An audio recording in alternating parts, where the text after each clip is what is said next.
আসসালামু আলাইকুম সম্মানিত দর্শক, আশা করি আপনারা সবাই অনেক ভালো আছেন। আজকে আপনাদেরকে দেখাবো মাইক্রোসফট এক্সেলে আমরা যে ফাংশনগুলো ইউজ করি, এই ফাংশনগুলো কতগুলো ফাংশন যে এক্সেলে আছে এটা আপনি জানলে অবাক হয়ে যাবেন। যে আমি আজকে গুনে দেখলাম যে 460টা ফাংশন, মানে 460 460 ফাংশন আমি 2019 যে ভার্সনটি আছে সেটার মধ্যে দেখলাম রয়েছে।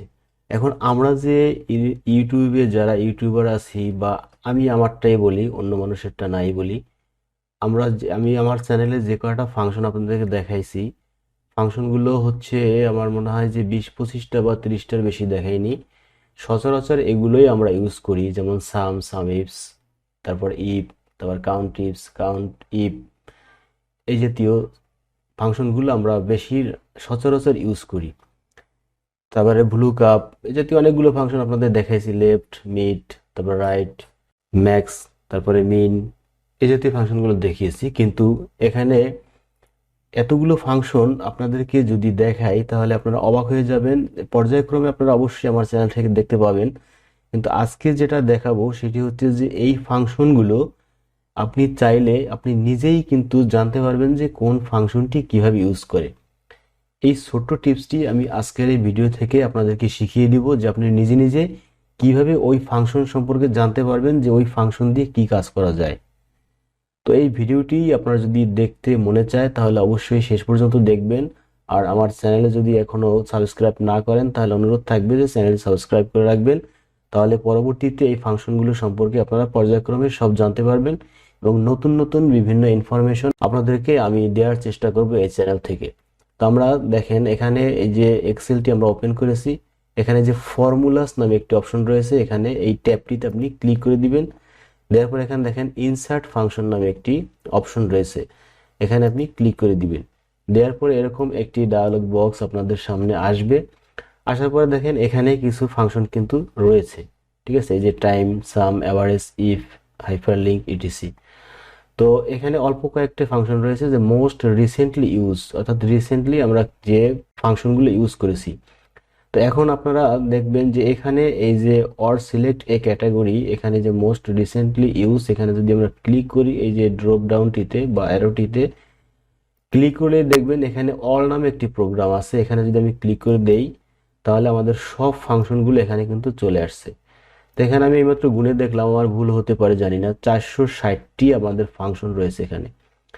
এখন এই ফাংশনগুলো সম্পর্কে আমরা কিভাবে জানবো, এখানে যদি জানতে চাই তাহলে দেখেন এইখানের হেল্পের মাধ্যমে, আমরা মাইক্রোসফটের হেল্পের মাধ্যমে আমরা শিখতে পারি।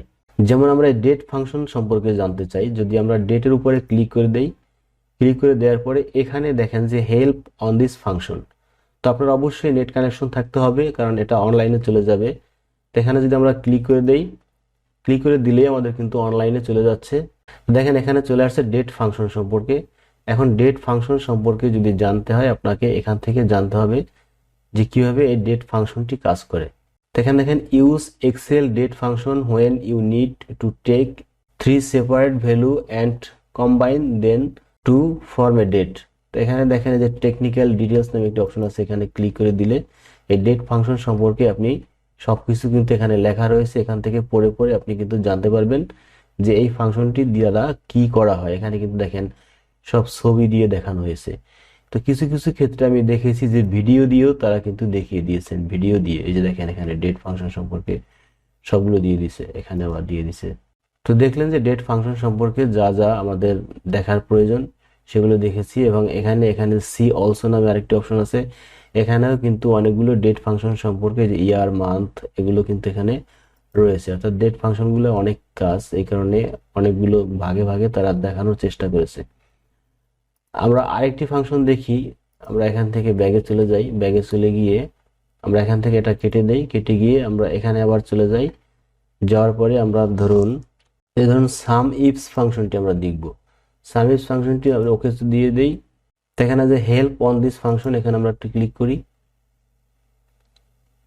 তাহলে দেখেন যে সাম ইফস ফাংশন সম্পর্কে আমাদের এখানে কিন্তু একটা ভিডিও দিয়ে দিয়েছে, অর্থাৎ সাম ইফস দিয়ে আমরা আসলে কি করতে পারি।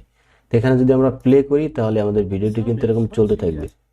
তো আমি এটা চালাচ্ছি না, কারণ এখানে কপিরাইটের একটা ব্যাপার থাকতে পারে, এজন্য আমি চালাচ্ছি না। আপনারা এখানে দেখেন লেখাও রয়েছে সামিপস দ্বারা কি কি কাজ আসলে এখানে করা যায়। এখানে খুব সুন্দরভাবে এরা কিন্তু দিয়ে দিয়েছে, এবং আপনি চাইলে এই ভিডিওটি দেখেও আপনি কিন্তু শিখতে পারেন। তো এইভাবে করে আপনি কিন্তু আপনার যে প্রোগ্রামগুলো আছে এখানে ফাংশনগুলো, এই সকল ফাংশন সম্পর্কে আপনি নিজে নিজেই কিন্তু জানতে পারেন, এবং অ্যানালাইসিস করে আপনি নিজেই কাজ করতে পারেন যে কোন ফাংশন দ্বারা কি কাজ করা হয়। তো আশা করি আমার ভিডিওটি বুঝতে পেরেছেন, এবং আপনাদেরকে নতুন কিছু জানানোর চেষ্টা হয়তো করেছি, আমি জানাতে পেরেছি কিনা জানি না। যদি পারি তাহলে কমেন্টস করে জানাবেন, আর ভিডিওটিতে একটি লাইক দিবেন, সাবস্ক্রাইব করা না থাকলে সাবস্ক্রাইব করে দিবেন। ভিডিওটি যদি ফেসবুকে দেখেন তাহলে ফলো বাটনে প্রেস করে রাখবেন, যাতে পরবর্তীতে আপনারা ভিডিও পেয়ে যান। সকলে ভালো থাকুন। আল্লাহ হাফেজ। আসসালামু আলাইকুম।